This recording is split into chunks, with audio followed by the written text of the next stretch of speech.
do nosso pequeno sermão, irmãos, convido os irmãos a voltarmos lá em Gênesis 4, no primeiro homicídio. O primeiro homicídio, ele nos ensina muito, não teremos muito tempo, né? Mas ele nos ensina muito acerca de como ele foi elaborado e de como Deus interviu. As duas maneiras com que Deus interviu, antes da consumação do pecado e depois. E aqui nós vamos ver como esse sentimento foi elaborado. E aqui nós vamos ver que o que causou o primeiro homicídio foi a inveja. Muitas pessoas não dão muita importância à inveja, né? Ficam invejando pessoas sem se importarem com aquilo. Deixam um sentimento intruso, maligno, na sua mente, no seu coração, e vão vivendo com aquilo, e convivendo, e alimentando, e falam, eu sou assim, né? Mas nós vamos ver aqui como que foi isso. Vamos ler aqui, ó. 4:1. Coabitou o homem com Eva, sua mulher, e concedeu e deu à luz a Caim. Então disse, adquiri um varão com o auxílio do Senhor. Depois deu à luz a Abel. Então nós vemos aqui que Caim era o primogênito. O primeiro primogênito era Caim. Primeiro casal que Deus criou, primeiro filho, e os filhos são bênçãos de Deus, era Caim. Olha o mal que ele veio causar. Ele causou um mal social, ele causou um mal ao seu irmão, ele causou um mal diante de Deus e causou um mal perante seus pais. Abel foi pastor de ovelhas e Caim lavrador. Então a atividade de Abel era ser pastor de ovelhas e Caim era lavrador. E aqui nós vemos nos primórdios que eles já ofereciam a Deus. A primeira sociedade já oferecia a Deus, já traziam ofertas para Deus. Isso aqui sempre existiu no relacionamento de Deus com o seu povo.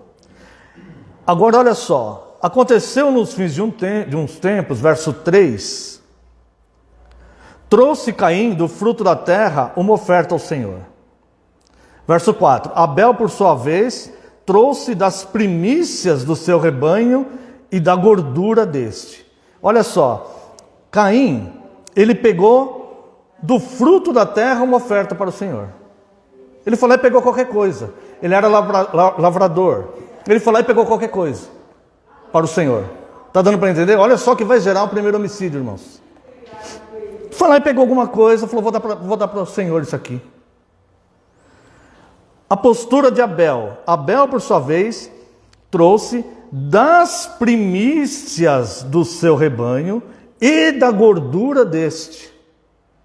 Uma oferta selecionada, escolhida, o que ele tinha de principal ali. É mais ou menos isso que está dizendo aqui. Uma oferta com amor. Caim, ele pegou uma oferta qualquer. Abel elaborou a oferta. Uma boa oferta para Deus. Esse aqui, ó, o melhor que eu tenho do rebanho é esse aqui, ó, das minhas premissas, com gordura, esse aqui que eu vou oferecer. Esse aqui que podia ser meu jantar hoje, vamos dizer assim. Esse aqui que eu vou oferecer. E olha só a reação de Deus, irmãos, diante disso. Não é teologia da prosperidade que eu estou pregando, não, irmãos. É Bíblia mesmo. Aqui, olha só.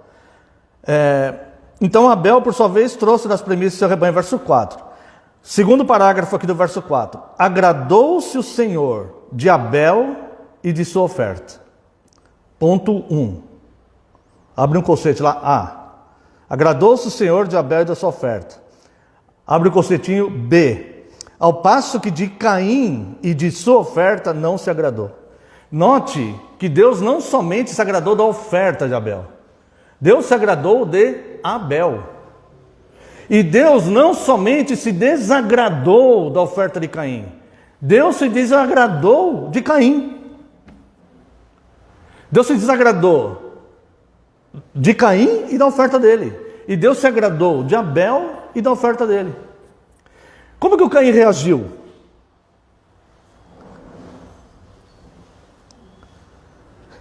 Verso 5.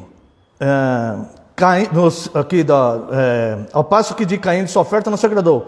Irou-se, pois, sobremaneira Caim, e descaiu-lhe o semblante.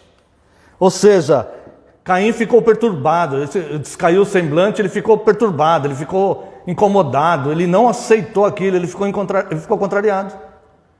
Caim poderia falar, olha, puxa vida, a próxima vez vou tentar fazer melhor, né? Vou mudar minha postura, né? Não, Caim, ele se deixou envolver pelo sentimento mal. Essa ira no sentido mal, né? Essa inveja que fez o semblante dele cair, que perturbou ele. Caim, ele não conseguia nem sorrir, ele foi totalmente dominado por aquilo. Ele demonstrou aquilo fisicamente, no semblante dele. Que aquilo o contaminou. Mas o que o contaminou estava dentro dele.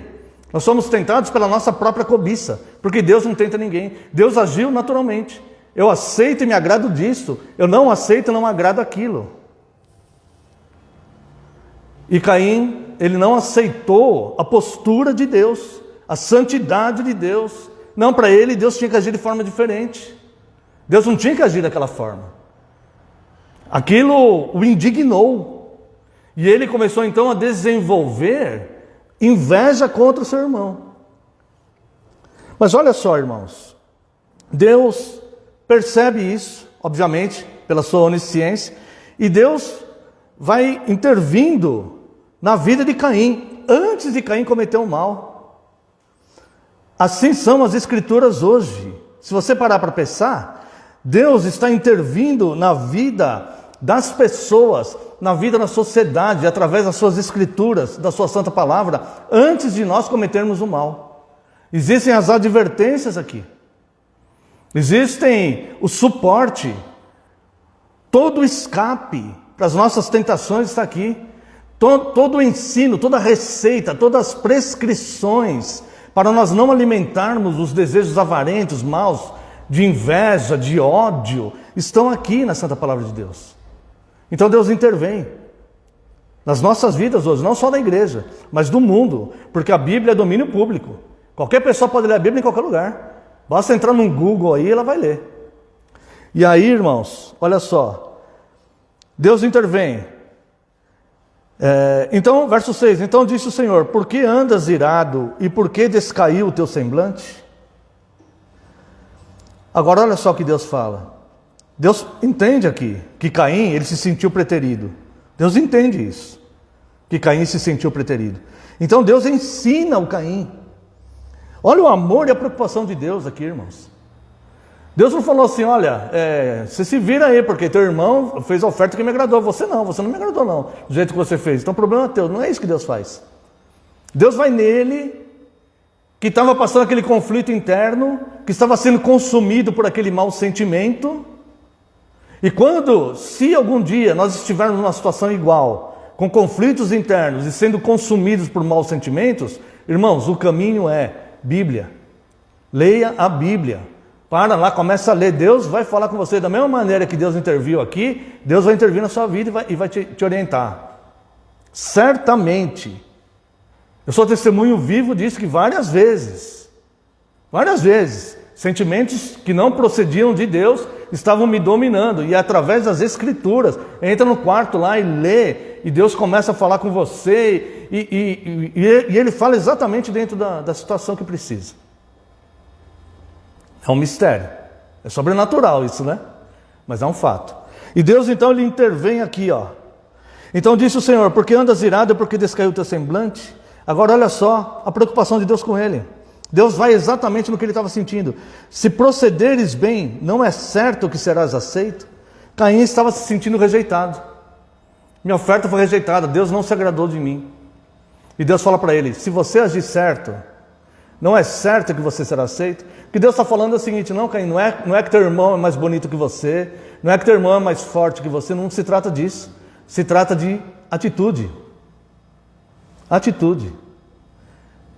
Nós temos que ter atitude da alma em fazer o correto, ou pelo menos tentar fazer o correto, e ter a preocupação de buscar fazer o certo. Então, Deus fala, olha Caim, se você fizer o certo, você será aceito. E Deus adverte Caim sobre a possibilidade de uma punição aqui. E ele diz, se todavia procederes mal, eis que o pecado jaz à porta. Olha só o que Deus está falando para Caim. Caim, faz o certo, porque o pecado está te assediando. Tenazmente, o pecado está te assediando. Ele está te rondando, ele está na tua porta aí, ó. Ele está aí. Aí o que Deus fala para Caim? Olha só. O seu desejo será contra ti. Está vendo como a luta do homem é interna? Como a luta do homem é interior? E como é complicado isso daqui sem Deus? E como isso daqui vira tragédia se não obedecer a Deus? Se não der ouvidos à paz de Deus? Se Caim desse ouvidos aqui a Deus, ele ia passar aqueles momentos de ira, depois ele ia voltar a ter paz, e se ele procurasse fazer o correto diante de Deus, ele ia ser aceito, e ele ia olhar para trás e falar, nossa, quase fiz besteira lá atrás. É que nem briga de trânsito, irmãos. Se o cara para pensar, ele evita aquilo, né? Se ele se deixa levar por ira ou por qualquer coisa, ele pode fazer uma besteira ali que depois passa a vida inteira se arrependendo. E Caim poderia ter falado, olha, né? Ainda bem que quase que eu fiz, hein? Uma coisa muito feia, muito errada lá atrás. Poderia ter acontecido isso.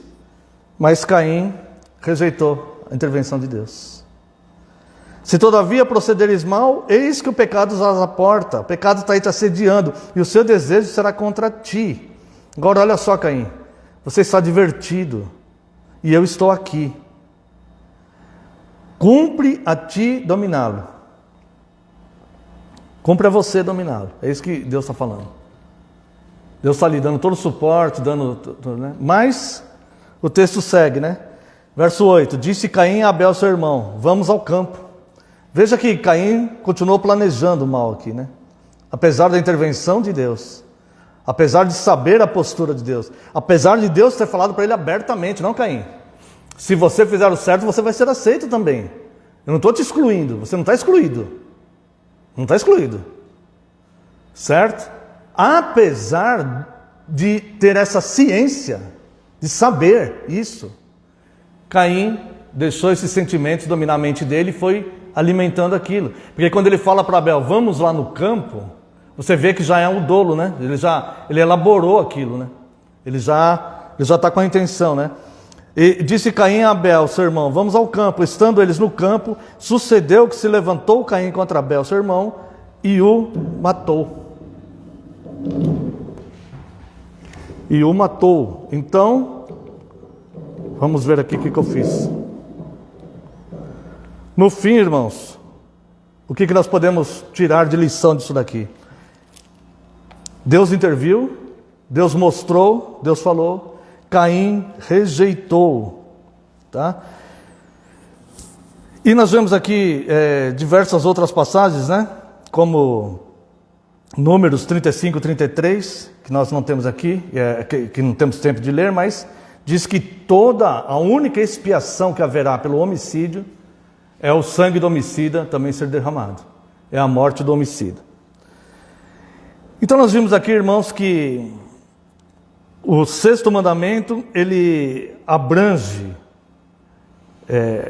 o homicídio.